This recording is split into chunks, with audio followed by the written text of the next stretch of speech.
आज इस मुख्याध्यापक संघ में आपसे बातें करने का मुझे मौका दिया गया है। पिछले 6 महीने से कोरोना का प्रसार जो है बढ़ रहा है। इसी कारण जो शिक्षा प्रणाली है थोड़ी सी बंद हो चुकी है, लेकिन इसको बढ़ावा देने के लिए, छात्रों से बातें करने के लिए, छात्रों को शिक्षा देने के लिए मुख्याध्यापक संघ कोल्हापुर की ओर से जो ऑनलाइन शिक्षा दी जा रही है एक अच्छा उपक्रम है। और इसी उपक्रम में मुझे एक आपसे बातें करने का मौका दिया है। शायद उन्हीं के लिए मैं उनका आभारी हूँ। आज हम 10वीं कक्षा का एक घटक सीखने वाले हैं, पद्य जिसका नाम है छापा। आज हम छापा कविता के बारे में कुछ जानकारी हासिल करेंगे।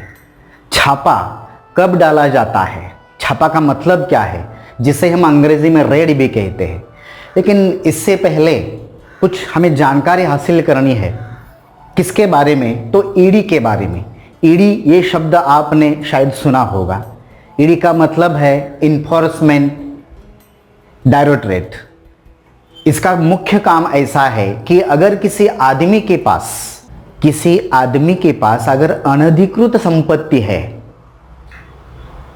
किसी आदमी के पास अगर अनधिकृत संपत्ति है जो उन्होंने सरकार को दिखाई नहीं है, उनको सामने लाना, बस ये ईडी का काम है। उसके बाद शासन ने हर एक आदमी को ऐसे कहा गया है कि इनकम टैक्स भरना चाहिए। इनकम टैक्स की चर्चा करेंगे।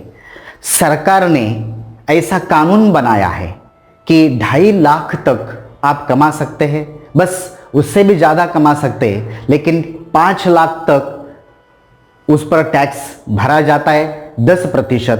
5 लाख से 10 लाख तक 20%, उससे भी ज़्यादा अगर कमाया तो 30%।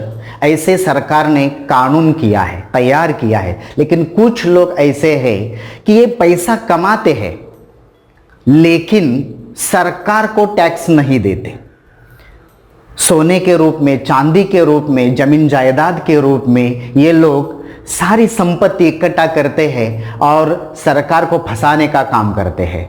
लेकिन जनता को ऐसे नहीं करना चाहिए।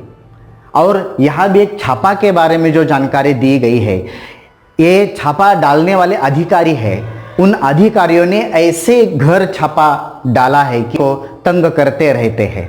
ऐसे हम देख लेंगे यहाँ छापा कविता के कवि है ओम प्रकाश आदित्य। उनका परिचय देख लीजिए। नेक्स्ट, लेखक का परिचय। उनका जन्म 1936 गुरुग्राम हरियाणा। उनकी मृत्यु हुई है 2009 भोपाल मध्य प्रदेश में। उनका ज़्यादा परिचय ओम प्रकाश आदित्य हिंदी की वार्षिक परंपरा में हास्य व्यंग्य के शिखर पुरुष होने के साथ साथ हास्य व्यंग्य ये शब्द आया। हास्य व्यंग्य इसका मतलब क्या है? टीका टिप्पणी होती है और हंसी भी आती है। किसी सामाजिक समस्या पर टीका टिप्पणी की जाती है। और ऐसे हास्य व्यंग्य के शिखर पुरुष यानी एक अच्छे पुरुष यानी अच्छे कवि होने के साथ साथ छंद शास्त्र तथा काव्य की गहनतम संवेदना के पारखी थे। प्रमुख कृतियां उनकी इधर भी गधे हैं उधर भी गधे हैं। शायद इस नाम से ही हमें हंसी आती है। इधर भी गधे हैं उधर भी गधे हैं। ये एक समस्या यानी किसी समस्या पर यहां टीका टिप्पणी करने का प्रयास किया है। मॉडर्न शादी नाम कैसा है? नाम सुनते ही हमें हंसी आती है। गौरी बैठी छत पर ये सारे काव्य संग्रह है आदि, यानी इसके जैसे अनेक काव्य संग्रह इन्होंने लिखे हैं। पद्य संबंधी ने इस कविता में क्या दर्शाने का, क्या बताने का प्रयास किया है? प्रस्तुत हास्य व्यंग्य कविता में कवि ने आयकर विभाग के छापे के माध्यम से आम आदमी की आर्थिक स्थिति, छापा मारने वालों की कार्य प्रणाली को दर्शाया है। यानी आम आदमी जो सामान्य जनता है, उनकी जो आर्थिक स्थिति है, इस आर्थिक स्थिति को और जो छापा मारने वाले जो अधिकारी है, किन किन के घर छापा मारते हैं, जहां छापा मारना चाहिए वहां नहीं चले जाते, लेकिन यहां आम आदमी को तकलीफ देते रहते हैं, इसी को दर्शाने का प्रयास इस कविता में किया गया है। अब देखिए कविता में क्या बताने का प्रयास किया है। मेरे घर छापा पड़ा, छोटा नहीं बहुत बड़ा। मेरे घर छापा पड़ा, छोटा नहीं बहुत बड़ा। वे आए घर में घुसे। कैसे आए देखो यहां, वे आए घर में घुसे और बोले सोना कहाँ है। क्या बोले, सोना कहाँ है। तो यहां लेखक क्या उत्तर देते हैं देख लीजिए। मैंने कहा मेरी आंखों में है। मैंने कहा मेरी आंखों में है, कई रात से सोया नहीं हूं। यानी यहां जो छापा मारने वाले लोग हैं, छापा मारने वाले लोग, वे क्या पूछ रहे कि सोना कहाँ है। सोना का मतलब सुवर्ण, जिससे आभूषण बनाए जाते हैं, आभूषण अलंकार बनाए जाते हैं, ये उस सोने की बात कर रहे हैं। लेकिन यहां ये जो कवि है वे क्या कह रहे हैं देख लीजिए, उत्तर दे रहे हैं, ये सोना मेरी आंखों में है, कई रात से सोया नहीं हूं। में आकर बोले, रोष में आकर। अधिकारी को ये बात अच्छी नहीं लगी, क्योंकि लेखक कहने लगे, क्या कहने लगे, सोना मेरी आंखों में है। सोना यानी सो जाना, नींद। वे रोष में आकर बोले स्वर्ण दो, स्वर्ण। स्वर्ण का मतलब सोना। हमें क्या चाहिए, जिससे अलंकार बनाए जाते, आभूषण बनाए जाते, वही सोना चाहिए। मैंने जोश में आकर कहा सुवर्ण मैंने अपने काव्य में बिखेरे हैं। सुवर्ण मैंने अपने काव्य में बिखेरे हैं। मेरा जो काव्य है बस वही मेरे लिए सोना है, उन्हें मैं कैसे दूं। यानी स्वर्ण का मतलब सुवर्ण, बिखेरना का मतलब फैलाना। यानी ये कह रहे हैं कि मेरे लिए मेरा सोना मेरी कविता है, और ये मेरा सोना इस काव्य में बिखेरा हुआ है। उस सोने को मैं तुम्हें कैसे दे सकता हूं। वे झुंझला कर बोले, तुम समझे नहीं। झुंझला कर बोले, थोड़े से क्रोध में आकर बोले, झल्ला कर बोले, तुम समझे नहीं। हमें तुम्हारा अनधिकृत रूप से अर्जित अर्थ चाहिए। अनधिकृत यानी कानूनी तौर पर जिसे गैर कहा जाता है उसे अनधिकृत कहा गया है। हमें तुम्हारा अनधिकृत रूप से अर्जित अर्थ चाहिए। अर्जित का मतलब प्राप्त किया हुआ, और अर्थ का मतलब पैसा। हमें क्या चाहिए कि ऐसे गैर कानूनी तौर पर तुमने जो पैसा प्राप्त किया है वो हमें चाहिए। मैं मुस्कुराकर बोला, मेरी अर्थ मेरी नई कविताओं में है। यानी यहां अर्थ के दो अर्थ दिखाई देते हैं। एक अर्थ का मतलब शब्द का दूसरा अर्थ, और यहां अर्थ का मतलब क्या है कि पैसा। हमें तुम्हारा अनधिकृत रूप से अर्जित अर्थ चाहिए। मैं मुस्कुराकर बोला, अर्थ मेरी नई कविताओं में है, तुम्हें मिल जाए तो ढूंढ लो। तुम्हें मिल जाए तो ढूंढ लो। ये उसके मैं मुस्कुराकर बोला, अर्थ मेरी नई कविताओं में, मेरी जो सारी कविताएं हैं उसमें मेरा सारा अर्थ है। अगर तुम्हें मिल जाए तो आप ले सकते हैं। वे कड़क कर बोले। अब सोने की बात होगी, अब दूसरी बात पूछ रहे हैं। वे कड़क कर बोले, चांदी कहां है। मैं भड़क कर बोला। वे कड़क कर बोले, मैं भड़क कर बोला। मैं भड़क कर बोला, मेरे बालों में आ रही है धीरे धीरे। यानी यहां चांदी का अर्थ, वे कौन सी चांदी मांग रहे थे। कौन सी चांदी, जिससे आभूषण बनाए जाते हैं, हाँ, पैरों में पायल बनाया जाता है वैसे। और मैं भड़क कर बोला, मेरे बालों में आ रही है। यानी यहां चांदी का दूसरा अर्थ ऐसा है कि ये सफेद बाल मेरे बालों में आ रही है धीरे धीरे। वे उद्भ्रांत होकर बोले। उद्भ्रांत होकर इसका मतलब है कि चकित होकर, भ्रम में पड़े होकर बोले, यह बताओ तुम्हारे नोट कहां है। अब नोट का अर्थ चलन, नोट का अर्थ चलन। यह बताओ तुम्हारे नोट कहां है, तुमने कमाया हुआ पैसा कहां है। परीक्षा से 1 महीने पहले करूंगा तैयार। लेखक ने उत्तर दिया नोट। नोट का अर्थ यहां एक अलग है और नीच से अलग है। यहां यह बताओ तुम्हारे नोट कहां है, तो लेखक ने उत्तर दिया परीक्षा से 1 महीने पहले करूंगा तैयार। यानी यहां पैसे का अर्थ क्या है कि लेखक ने कहा नोट मतलब परीक्षा से पहले जो तैयार किया जाता है उसे नोट कहा है। आगे आगे सर। वे गरज कर बोले हमारा मतलब आपकी मुद्रा से है। मुद्रा इसका मतलब पैसे, संपत्ति। वे गरज कर बोले हमारा मतलब आपकी मुद्रा से है। मैं लरज कर बोला मुद्राएं आप मेरे मुख पर देख लीजिए। मुद्राएं आप मेरे मुख पर देख लीजिए। मुद्रा इसका मतलब चेहरा और मुद्रा का दूसरा अर्थ क्या है, पैसा। ऐसे वे गरज कर बोले हमारा मतलब आपकी मुद्रा से है। मैं लरज कर बोला मुद्राएं आप मेरे मुख पर देख लीजिए। वे खड़े होकर कुछ सोचने लगे। ऐसी बातें चल रहे थे लेकिन वे उठकर खड़े हुए और कुछ सोचने लगे। फिर शयन कक्ष में घुस गए। शयन कक्ष यानी सोने का कमरा, वहां चले गए। शयन कक्ष में घुस गए और फटे हुए तकिए की रुई नोचने लगे। यानी यहां आर्थिक स्थिति भी दिखाई दी है यहां कवि की। वे कह रहे फटे हुए तकिए, यानी तकिया भी कैसा है, फटा हुआ है। लेकिन इन अधिकारियों ने उन्हें भी नहीं छोड़ा, उनको भी नोच डाला। किस लिए? वे क्या चाहते थे? सोना चांदी पैसा सब चाहते थे। उन्हें किसी ने सूचना दी थी कि इनके पास ये सारी बातें हैं और फटे हुए तकिए की रुई नोचने लगे। रुई का मतलब है क्या है, कपास। उन्होंने टूटी अलमारी को खोला। यहां स्थिति दर्शाइए, एक कवि होकर उनकी अलमारी कैसे टूटी हुई है, ये आर्थिक स्थिति देख लीजिए। उन्होंने टूटी अलमारी को खोला, रसोई की खाली पीपियों को टटोला। रसोई घर जहां खाना बनाया जाता है, छोटी छोटी पीपियां होती है वहां, लेकिन वो भी कैसी है, खाली। ये आर्थिक स्थिति कैसी दर्शाई है कवि की, देख लीजिए। बच्चों की गुल्लक तक देख डाली।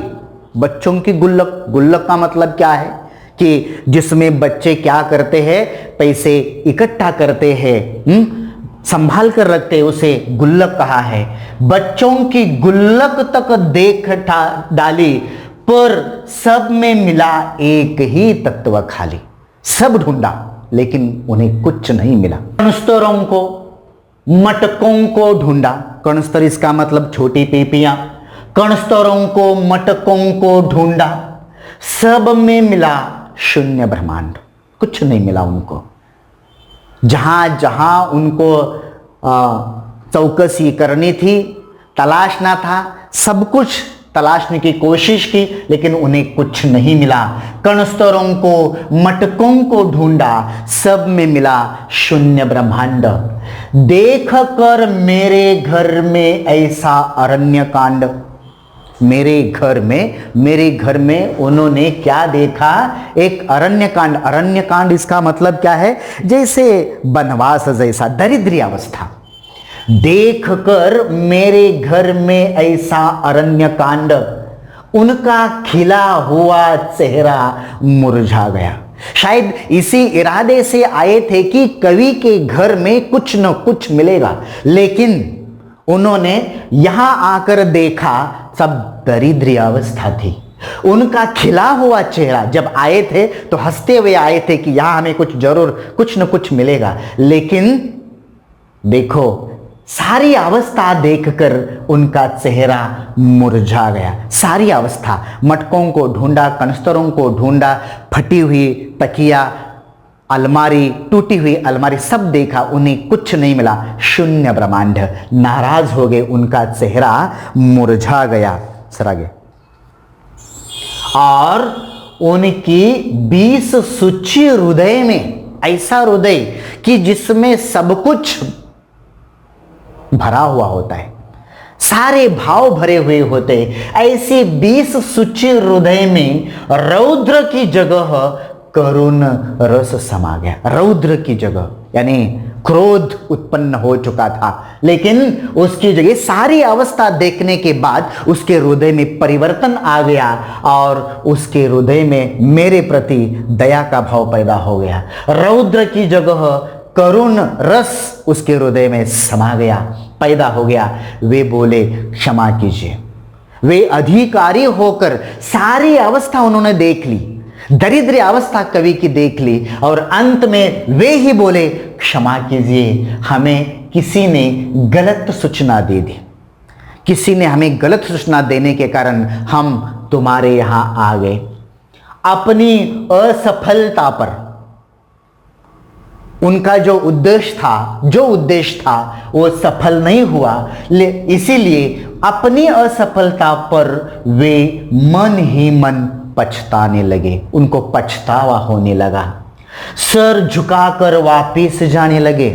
वे खुद अधिकारी होकर कवि के सामने सर झुकाने लगे। देख लीजिए, सर झुकाकर वापिस जाने लगे। मैंने उन्हें रोक कर कहा, ठहरिए, जाइए मत, और सिर मत धुनिए। सिर मत धोना इसका मतलब क्या है कि नाराज मत होइए, पश्चाताप मत कीजिए, सिर मत धुनिए, मेरी एक बात सुनिए। सिर मत धुनिए, मेरी एक बात सुनिए। मेरे घर में अधिक धन होता तो आप ले जाते, मेरे घर में ज्यादा पैसा होता, संपत्ति होती तो आप ले जाते, मैं कुछ नहीं कहता। मेरे घर में अधिक धन होता तो आप ले जाते। अब जब मेरे घर में बिल्कुल धन नहीं है, मेरे घर में कुछ नहीं है, तो आप मुझे कुछ देकर क्यों नहीं जाते? आप मुझे कुछ देकर ही क्यों नहीं जाते? देखो, यहां टीका टिप्पणी भी की, हमें हंसी भी आती है और टीका टिप्पणी भी की है। अब जब मेरे घर में बिल्कुल धन नहीं है तो आप मुझे कुछ देकर क्यों नहीं जाते? देकर चले जाइए ना।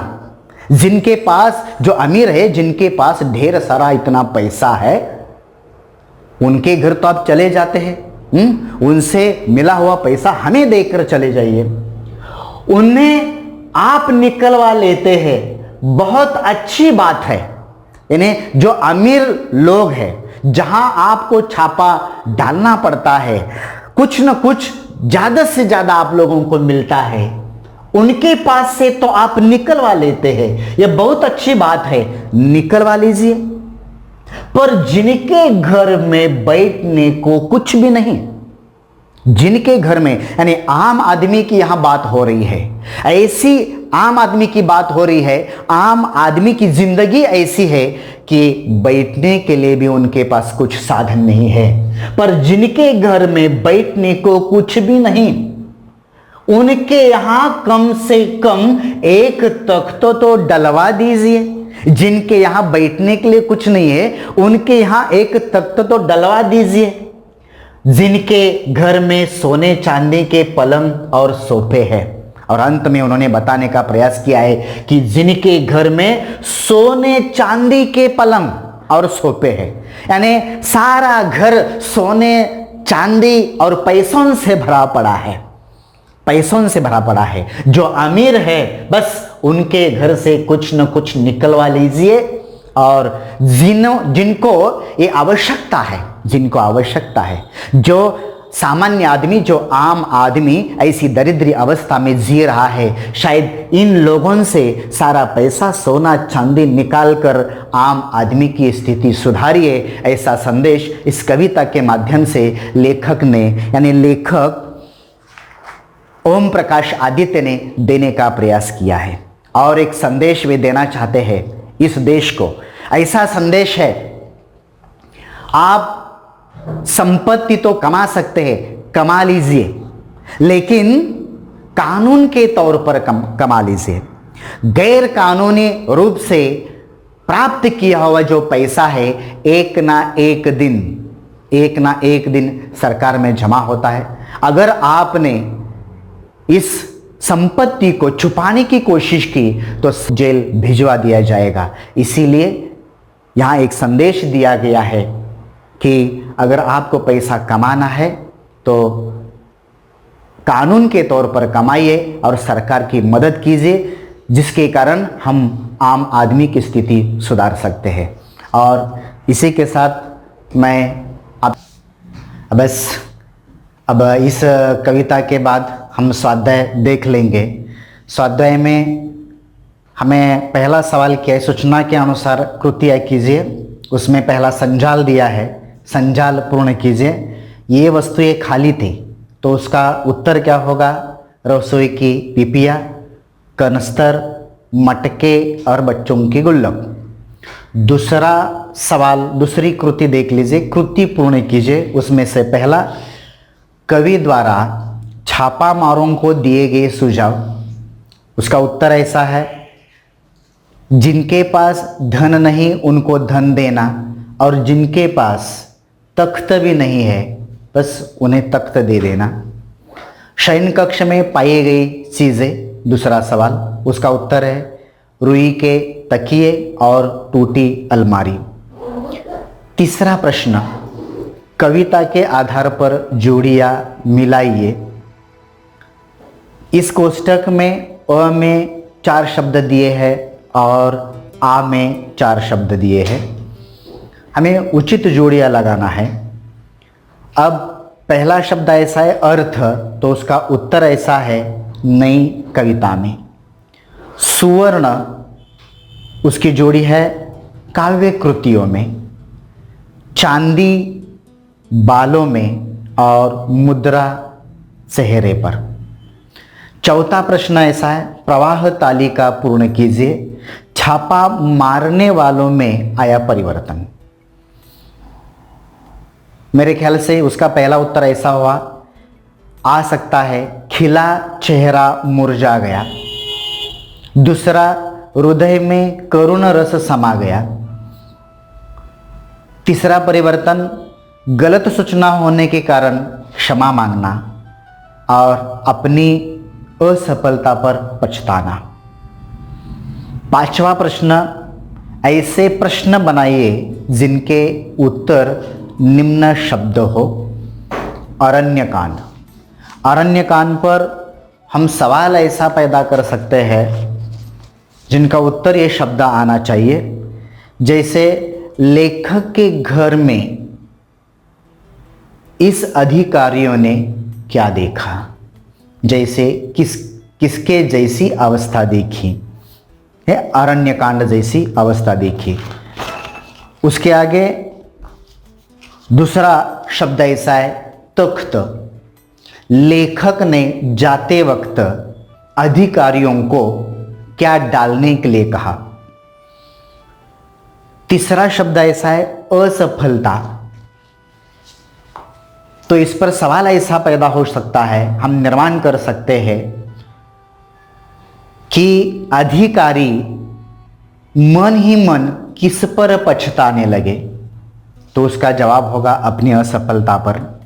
और चौथा जो है उसमें शब्द दिया है अनधिकृत, तो इस पर भी हम ढेर सारे सवाल पैदा कर सकते हैं। हमें किस रूप से संपत्ति का संचय नहीं करना चाहिए, अधिकारियों ने कवि के पास कौन सा अर्थ मांगा, ये भी हम तैयार कर सकते हैं। उसके आगे छठा स्वाध्याय है सोना, चांदी, अर्थ और मुद्रा।